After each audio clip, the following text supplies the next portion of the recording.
قاری محمد طیب قاسمی کے YouTube channel کو سبسکرائب کیجئے اور امن کے پیغام کو پھیلانے میں ہماری مدد کیجئے اور نیچے دیے گئے ہوئے بیل آئیکن کو کلک کریں تاکہ ہر آنے والی نئی ویڈیو آپ کو براہ راست مل سکے۔ حضور پاک آئیے پھر میں اپنی بات پہ آتا ہوں۔ حضور پاک صلی اللہ علیہ وسلم کی ولادت ربیع الاول میں، یہ سچ۔ حضور پاک صلی اللہ علیہ وسلم کی ولادت سوموار کے دن، یہ بھی کوئی شک نہیں، کوئی ہر ایک نے سوموار کا دن لکھا۔ پیدائش کس وقت ہوئی؟ صبح صادق کے وقت، جب فجر کی اذان ہوتی۔ کہاں ہوئی؟ جناب ہاشم کے گھر، جناب عبد المطلب کے گھر، جناب عبداللہ کے گھر۔ کہاں ہوئی؟ شہر مکہ میں۔ کہاں؟ ایک بندہ مجھ سے ایک دن کہتا ہے کہ حضور کو اللہ نے مکے میں کیوں پیدا کیا؟ یہ لاہور پیدا کر دیں، لاہور جنہیں ویکھے ہی نہیں ہو، جمعے ہی نہیں۔ کراچی پیدا کر دیتے، اسلام آباد پیدا کر دیتے، وہاں کیوں پیدا کیا؟ میں نے کہا شکر ہے اللہ کا کہ اللہ نے وہاں پیدا کیا ہے، اگر تھوڑے ملک ہی پیدا ہوندے تے تسے تو مٹی چٹ چٹ کے کھا جاندے، چٹن تے چالنا تے ڈھول تے واجیاں تو سوا تھوڑا کم کی ہے۔ شکر ہے اللہ نے نبی کو وہاں پیدا کیا۔ وہاں کیوں پیدا کیا؟ کہا جاتا ہے مکہ ساری دنیا کا وسط اور درمیان ہے۔ آسمان سے اگر پتھر پھینکا جائے کہ دنیا کے وسط میں جائے تو کعبے کی چھت پہ آ کے گرے گا۔ نبی کو ایسی جگہ پیدا کرنا چاہیے کہ میرے نبی کی آواز دنیا میں چاروں طرف جائے، جہاں لوگوں کا آنا بھی آسان ہو، جانا بھی آسان ہو۔ یہ تو دعا کیا کرو کہ اللہ سعودی عرب والوں کو ہدایت دے کہ لوگوں کا آنا بھی آسان کر دے، جانا بھی آسان کر دے۔ آمین زور سے کہہ دو۔ اللہ نے تو اس لیے نبی کو وہاں پیدا کیا۔ نمبر 2، جس گھر کو حضور کے لیے بنایا گیا وہ مکے میں تھا۔ یہ کعبہ جو ہے، کعبہ ابراہیم علیہ السلام نے بنایا۔ یہ کہاں ہے؟ زور سے کو کہاں ہے؟ زور سے مکے میں ہے نا۔ یہ کس نے بنایا تھا؟ زور سے ابراہیم علیہ السلام نے بنا کر دعا مانگی تھی، ربنا وبعث فیہم رسولا منہم یتلو علیہم۔ اللہ گھر بنا دیا ہے، مدرسہ بنا دیا ہے، مسجد بنا دی ہے۔ جس طرح یہ شان والی مسجد ہے اسی طرح شان والا امام بھی یہاں بھیج دے۔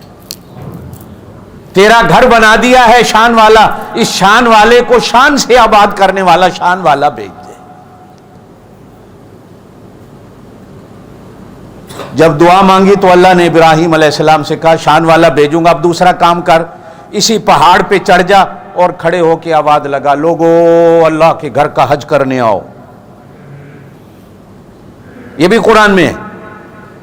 ابراہیم علیہ السلام نے کہا اللہ میری آواز کو سنے گا یہاں کون؟ اور بندہ ہی کوئی نہیں، میں ہوں، میرا بیٹا ہے۔ فرمایا آواز لگانا تیرا کام، قیامت تک آنے والے ہر انسان کے کانوں میں تیری آواز کو پہنچا دینا میرا کام۔ اللہ وہ کیسے؟ فرمایا اس لیے کہ اسی شہر میں، اسی جگہ میں نے اپنا وہ نبی بھیجنا ہے جس کی آواز دنیا کے چاروں کونوں میں جائے، صرف زمین پہ نہیں بلکہ آسمانوں پر بھی جائے، زمین کی تہ میں بھی جائے، سمندر میں بھی جائے، زمین کی تہ میں رہنے والی اللہ کی مخلوق کے کانوں تک میرے محبوب کی آواز جائے۔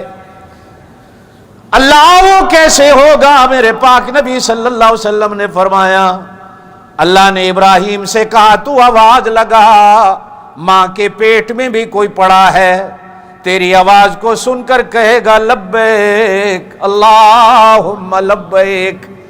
ایک بار کہے گا میں ایک بار مکے بھیج دوں گا، کوئی 2 بار کہے گا 2 بار بھیج دوں گا، اور میرے پاک نبی نے فرمایا کچھ روحیں ایسی تھیں جنہوں نے 100 بار کہا لبیک اللہم لبیک، اللہ 100 بار اس کو اپنے گھر کی زیارت نصیب کر دے گا۔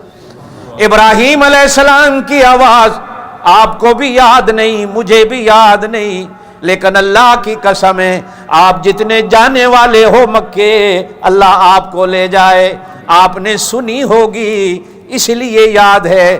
آج بھی اللہ اپنے گھر کی زیارت نصیب کرتا ہے۔ میں نے ایک اللہ والا ایسا دیکھا، اللہ کی قسم ہے، ایک دن وہ کہنے لگے جب ہم سارے روحوں میں پڑے تھے، اللہ پاک نے عالم ارواح میں ہم سے تقریر کی تھی، ہمیں بیان کیا تھا، اور بیان کیا تھا اللہ نے فرمایا الستو بربکم، کیا میں تمہارا رب ہوں کہ نہیں ہوں؟ روحوں نے کہا تھا بلا، ہاں تو ہمارا رب ہے۔ وہ اللہ والے کہنے لگے مجھے آج بھی یاد ہے میں نے اللہ کی آواز کو سن کر بلا کہا تھا، اللہ تو ہمارا رب، آج بھی مجھے یاد ہے۔ ہمیں تو یہ یاد نہیں کل کھایا کیا تھا رات کو، لیکن اللہ والے جو اللہ سے رشتے جوڑتے ہیں، جن کا اللہ سے تعلق ہوتا ہے، ان کے کانوں میں ابراہیم علیہ السلام کی آواز بھی آئی ہے اور نبی پاک صلی اللہ علیہ وسلم کی آواز بھی آئی۔ یہ جو حضور نے فرمایا قل یا ایھا الناس، یہ وہی آواز ہے، اے میرا نبی کہے او لوگو انی رسول اللہ الیکم جمیعا، میں تم سب کی طرف اللہ کا رسول بنا کے بھیجا گیا ہوں، صرف مکے والوں کے لیے، تم سب کی طرف۔ یہ جس نے بھی لا الہ الا اللہ محمد الرسول اللہ پڑھا ہے، حضور پاک کی آواز اس کے کانوں میں آئی۔